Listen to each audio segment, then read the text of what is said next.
नमस्कार। आज हम आपके लिए कहानी लेके आए हैं भटकती आत्मा। राजस्थान के एक छोटे से गांव में एक पुराना रेलवे स्टेशन था।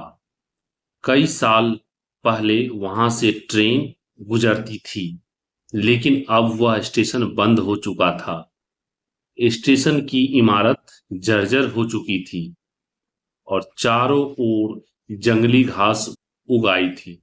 गांव वाले उस जगह से दूर रहते थे, क्योंकि उसका मानना था कि वहां एक भटकती आत्मा रहती है। कहा जाता था कि आधी रात को स्टेशन पर किसी के कदमों की आवाज सुनाई देती है। कभी कभी दूर से ट्रेन की सीटी भी सुनाई देती है, जबकि उस लाइन पर वर्षों से कोई ट्रेन नहीं चली थी। गांव में मोहित नाम का एक युवक रहता था। उसे रहस्यमयी जगहों पर जाने का शौक था। उसे अजनबी जगह जाने का शौक था। जब उसने स्टेशन की कहानी सुनी तो उसे वहां जाकर सच्चाई का पता लगाने का फैसला किया। एक अमावस्या की रात वह टॉर्च और कैमरा लेकर स्टेशन की ओर निकल पड़ा। रात बहुत अंधेरी थी। आसमान में चांद नहीं था। हवा जो है धीरे धीरे चल रही थी, बहुत ही धीमी हवा चल रही थी और सूखे पत्ते सरसराहट की आवाज कर रहे थे। करीब 11 बजे मोहित स्टेशन पहुंच गया।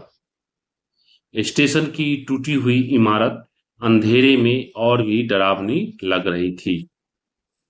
दीवारों पर पुरानी दरारें साफ देखा जा सकता था और खिड़कियों के शीशे टूट चुके थे। मोहित ने कैमरा चालू किया और प्लेटफॉर्म पर चलने लगा। धीरे धीरे प्लेटफॉर्म पर मोहित आगे की ओर बढ़ने लगा। शुरुआत में सब कुछ सामान्य लगा, कहीं कोई दिक्कतें नहीं लगा। लेकिन अचानक उसे दूर से ट्रेन की सीटी की आवाज सुनाई दी। उसे लगा कि कोई वहां पर ट्रेन आ रही है, पी करके जो ट्रेन की आवाज होती है वैसा उसको लगा। मोहित रुक गया। उसने चारों ओर देखा। रेल की पटरियां सुनसान थी। कोई ट्रेन नहीं था। फिर भी सीटी की आवाज साफ सुनाई दी। उसका दिल तेजी से धड़कने लगा। तभी उसे ऐसा लगा जैसे प्लेटफॉर्म के दूसरे छोर पर कोई खड़ा हो। उसने टॉर्च की रोशनी उधर डाली। वहां एक सफेद साया दिखाई दिया। साया बिल्कुल स्थिर खड़ा था। मोहित ने आवाज लगाई, जोर से आवाज लगाई, कौन है वहां? कोई जवाब नहीं मिला। कुछ सेकंड के बाद वह आकृति धीरे धीरे चलने लगी, लेकिन उसके कदमों की कोई आवाज नहीं थी। मोहित का गला सूखने लगा। वह हिम्मत करके उसके पीछे चल पड़ा। सफेद आकृति स्टेशन की पुरानी प्रतीक्षालय इमारत में चली गई। मोहित भी उसके पीछे पीछे अंदर गया। अंदर घना अंधेरा था। दीवालों पर मकड़ी के जाले लटके थे। मकड़ी के जाले वहां पर लटक रहे थे। जैसे ही उसने टॉर्च घुमाई, उसे एक पुरानी लकड़ी की बेंच दिखाई दी और उस बेंच पर एक पुराना सूटकेस रखा था। मोहित हैरान रह गया। गांव वालों ने कभी सूटकेस का जिक्र नहीं किया था। वह धीरे धीरे उसके पास पहुंचा। सूटकेस पर धूल जमी हुई थी। उसने खोला। अंदर पुराने कपड़े और कुछ पीले पड़ चुके कागज थे। उस कागज में एक टिकट भी था। टिकट पर तारीख लिखी थी 15 अगस्त 1978। मोहित टिकट को ध्यान से देख ही रहा था कि अचानक उसके पीछे किसी के चलने की आवाज आई। टक टक टक। वह तुरंत पीछे मुड़ा, लेकिन वहां कोई नहीं था।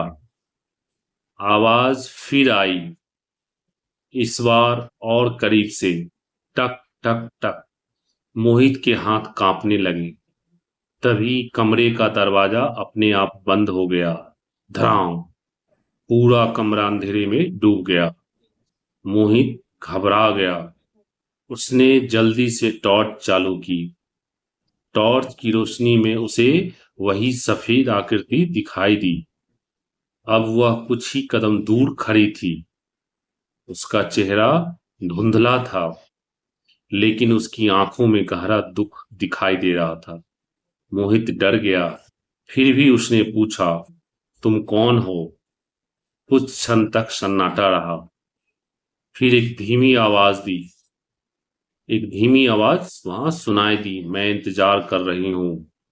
किसका? मोहित ने कांपती आवाज में पूछा। आकृति ने उत्तर दिया, उस ट्रेन का जो कभी नहीं आई। अचानक कमरे की हवा ठंडी हो गई। मोहित को लगा जैसे समय रुक गया हो। फिर उस आत्मा ने अपनी कहानी बताना शुरू की। कई साल पहले एक युवती अपने परिवार से मिलने ट्रेन से पकड़ने स्टेशन आई थी। उसके हाथ में यही सूटकेस था। लेकिन उस रात भयंकर तूफान आया। रेलवे लाइन पर दुर्घटना हो गई और ट्रेन कभी स्टेशन तक नहीं पहुंची। युवती पूरी रात इंतजार करती रही।